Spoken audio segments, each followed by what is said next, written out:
Hey guys, this is Yoda. So Blizzard just dropped some massive dungeon tuning on us. So all the dungeons are now available. Once the servers come up, they're not actually up right now. Health of all creatures reduced by 10%. So that means we're gonna be doing higher keys, but we will be gated less often by DPS checks and more often by taking healer checks. I think is a good thing. It was kind of too easy on the PTR right now. Blessing of the Eternal Flame now has a 3-second cooldown, hits all targets within 10 yards. And this effect now properly scales the player attack. Okay, but they made it do less damage, I guess, probably. But they did not change how much it does with... Oh, I guess it has a 3-second... So the hit has a 3-second cooldown, so I guess you can only proc it every 3 seconds. So like Outlaw and Shaman won't proc it like crazy. But it's you still have to come back for the buff, unless they mention something about that. And it also... It's like affected more by certain specs, I think. We'll have to see when we test the dungeon again, but I'm skeptical that this is enough. The biggest thing I wanted to see is that it persists through death, but they didn't say anything about that. Okay, this Priory Meadery, this is the last boss. The failure effect of Blinding Light is reduced by 95%.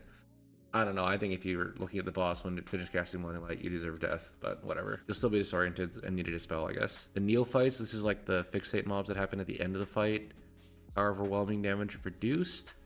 Melee damage reduced, so I guess their plan is that people are actually going to tank these ads, but lol, this is like not even enough. They need this. There's like they're missing a 0, I think. So well, they're not missing a 0, but they're missing. This should have been like by 90%, and this should have been like by 90% also, in my opinion. You now cancel inner fire on yourself, so you won't be taking damage, I guess, if you phase her at the wrong time. Devout priests have 1 less cast. Replaced some priests and mages with footmen at the end, so that's good. Should be less bloat at the end. Mechanical interrupt stuff that you need to do. Updated some visuals. I feel like this was fine, but whatever. Curios's health has been further reduced. That's great. This boss was really freaking boring because he had so much health and he doesn't really have mechanics, so that's good. Stormrider's Vengeance no longer requires fire fighting the trash before the Voidstone Monstrosity. You can't stun mobs. This is the last boss. Number of Void Fragments summoned. This is, I think all of these changes are like for the ads, so there's less ads you need to hit. It's easier to hit them because you have more move speed. They do half the damage because they're ticking less often. The spawns should be more spread and they have less health. So theoretically, this boss should be somewhat easier now. Actually, it should be a lot easier now. For meter, move to Patrol of Hired Muscles. I assume they mean the 2-pack, which means you're probably going to still 3-pull this area. It's just going to be a lot easier. So you're going to do like double muscle in the first pull, Chewy alone in the second pull, and then all the trash in the third pull. You might also pull all the trash with Brewmaster All Deer, because as you can see, Happy Hour is now based on health and not based on energy, which is an excellent change, in my opinion. You might actually just do, I think it's probably going to be double muscle with some trash at the start, then Chewy with like some random mobs, and then the rest of the trash with the boss. I think that's probably what you'll end up doing, which is really good. That's a good change, in my opinion. Thank Busby. So this boss was terrorizing us on the PTR. Honey Marinade now grows to its full size over 4 seconds. So this is the tank hit. When you would drop the pool would be like really annoying because you would have to tank the bees outside of the pool, but also you're the tank and you're dropping the pool. Now that it grows over 4 seconds, you can kind of just move out and it should be chill. The bees also had their health reduced, which is a very good change. Before, if you just had like 1 non-meta spec or 1 dead DPS in your group, you literally couldn't beat the boss because you would just get overwhelmed by the number of bees. Reducing their health is a really good change. I wish they would also cap the amount that you could have the dot. So if you do like end up getting overwhelmed by ads, you can still play the fight, but each its own, I guess. Having the health reduced on the bees is a very good change. Old Wax Beard. I feel like this fight was already very easy. It did not need to be nerfed. Increase the health of the Dynamite Cart. This is the ad that would randomly spawn that you had to kill. I feel like this is probably a good change. I think a lot of people were just not aware that the cart was a mechanic, so people were wiping to that, but this is a good change. Also, I think they should do something to like alert players more when this cart actually spawns, and also reduce the health is good. Call to Arms summons less menial laborers, it's like less bloat, less like random ass ads on the fight giving you bleeds, that's good. Reckless charge damage reduced. I feel like this charge was pretty easy to dodge, so I don't know why they had to do that. All right, Candle King, this is a big change. Eerie Mold Pyrrhic damage is reduced by 16% and no longer despawns when touched by a player. It is actually over for Blood Decay and Prot Paladin. This was like one of the main reasons I was thinking about Blood Decay and Prot Paladin for the season, this boss. Then again, you know, it kind of needed to happen because this boss was way too easy with those classes and way too hard without. Anyway, Curse Wax stun duration reduced. So if you accidentally walk into a statue, you're only stunned by 5 seconds instead of 20. Throw Darkflame damage reduced by 25. Now targets 3 players, so you should theoretically be able to clear all of the molds every time now, even without an immunity. So this boss should be a lot easier, and you definitely shouldn't need an immunity to play the fight. Minecart event. Base speed increased by 15 more candles. Very good changes. Just add another 0 to this and we are good. All right, darkness. No longer covers the trash area for the boss spawns. Pretty good change. Degeneration rate reduced by 50%. Radius increased by 20. This is good. Boss should be somewhat easier. I think you might still need to do the candle holding tactic that I mentioned in the previous video. Basically, when he casts his like big ability at 100 energy, he's extinguishing the candle fully.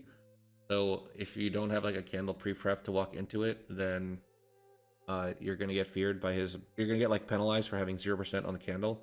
I think is probably not how the fight should play out ideally, but whatever. If that's how it is, it's how it is. The fight should be easier though than it was before after these nerfs. Quarter Creeper and Shuffling Horror. Enemy force value reduced. This is kind of okay because before at the end you would kind of just get to the end and then just pull like a gajillion corridor creepers, fight them if you're playing like some noob tank, and just fight them head on if you're not, and then that'd be your count. Now you're probably not going to play as much at the end, and you'll play more like in the middle since one rank candle increased. Love to see exactly how much that is, but yeah. Bomb Tonk health reduced by 20%.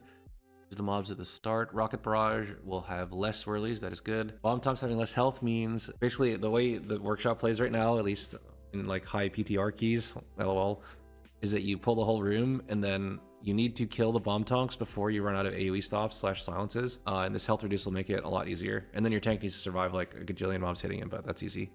Tussle Tonks. Move speed increased by 40. Platinum Pummel's radius reduced, and the Pummeler can now move while channeling Ground Pound.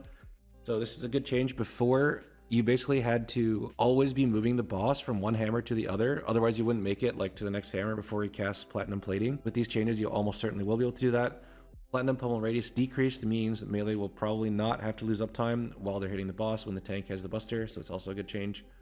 Very similar ability to Terrifying Slam from Dawnbreaker if you're playing Season 1. Battlegun Sticky Sludge has been removed, so this was already gone, I think. They just never posted the notes. This is the haste debuff on tanks. Very good change. Very happy with this. Venting Flames channel reduced to 5 seconds instead of 3. This is kind of nice. It means like if your tank messes up the perfect positioning, then you're not as punished, I guess, for Venting Flames. Explosive Leap always targets 3 players. I think they already made this change too. Kind of a decent change, in my opinion. Precast value of Sonic Pulse. This is the frontal on the Mechano spiders. This is a very good change. This was basically like impossible to see unless you're extremely experienced, and it was it was killing people left and right. That's a good change. Overclock haste buffs reduced from 100 to 20. This was already in, which I can definitely attest to in recent workshop testing. Basically, before this mob was like one-shotting tanks. If it got 2 of these, it would have 300% attack speed and just attack like crazy. So yeah, that's a good change. Machinist Garden health reduced by 10%. It's also a good change. This boss was crazy. I wish it would also reduce the damage of the cogwheels spinning around. Like I'm an old man, I cannot be dodging all these cogwheels. Thankfully I have tank privilege, but when I play DPS, sometimes this boss is really annoying. Arcing Zap does not cast immediately. That is a good change, I think, and the cooldown's been increased. You probably won't be able to do the cheese like as a prot warrior that you could do like in BFA, where there would be like 3 of them spawning at some point in the dungeon. You could LOS and then all come out and they would all cast on you. It's probably not worth doing that anymore. Motherlode time reduced from 39 to 33. Honestly, definitely needed to happen. Motherlode was way too free on the timer. You'd have like 30 plus deaths and still time like 16s on PTR, which is a pretty high key. Mind Lash targets a single player instead of multiple random players, so that should be a good change. You can actually see who's taking damage now on that mob. Makes a Flux Flame now casts Propellant Blast 3 times during the encounter. I assume they mean 3 times per phase, which is going to increase the damage your group takes, which is nice because this boss is kind of a snooze fest otherwise. And also it'll be easier to clean the platform, which is also good because when the platform, you don't really want to be losing to this boss because your platform is covered and you messed up the space. Crawler mines no longer explode when defeated. I don't think they ever exploded when defeated, or when players other than their fixate target move within range. That is excellent. That is a great change. So you're only in danger from the crawler mine if it's on you.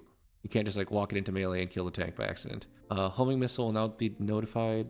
Target will now be notified when the spell is casting. That's also good. You have time to move out earlier. Theater of Pain timer reduced. This is also good. Theater of Pain was way too easy on the timer. Destia Decapitator melee attack speed increase. So I assume this means she attacks slower and not faster, even though it says attack speed increased. I'm assuming there's just some wording error here.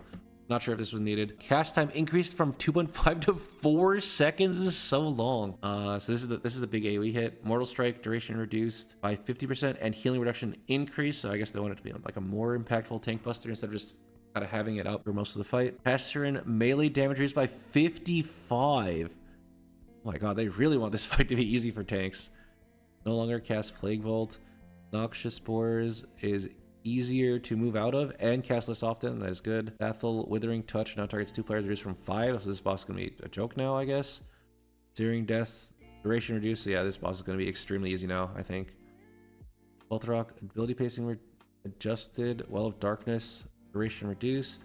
Death Spiral's movement speed reduced. So this boss is going to be a lot easier now too. Floodgate, Big Mama, Kilo, Block Barrier, direct damage. So this is like when you failed the DPS check, when there were 4 ads alive for too long. Damage will be reduced. That is kind of nice because it felt really hard when these ads were alive and she actually cast ability. Electro Crush, impact damage reduced by 10, Empiric damage reduced by 22. This is a pretty good change, I think. Tanks were dying to this boss sometimes, and they don't want tanks to ever die, so change they did. Swamp Face, Razor Choke Vines, and Awaken the Swamp damage both reduced by 15%. So this boss was like a massive heal check before. It should be quite a bit easier now. Sniper Jones Snipe damage reduced by 25%. I don't know if you still think I'm playing any of those. Bubbles, backwash duration nerfed to 6 from 10. This is a very good change. This mini boss was extremely hard. People were like swimming around the inside of the factory just to dodge it. And now I think it's maybe playable. We'll see. Overall, really good changes. Looking forward to testing PTR this week. Be sure to tune in on Twitch. Thank you for watching. Peace out.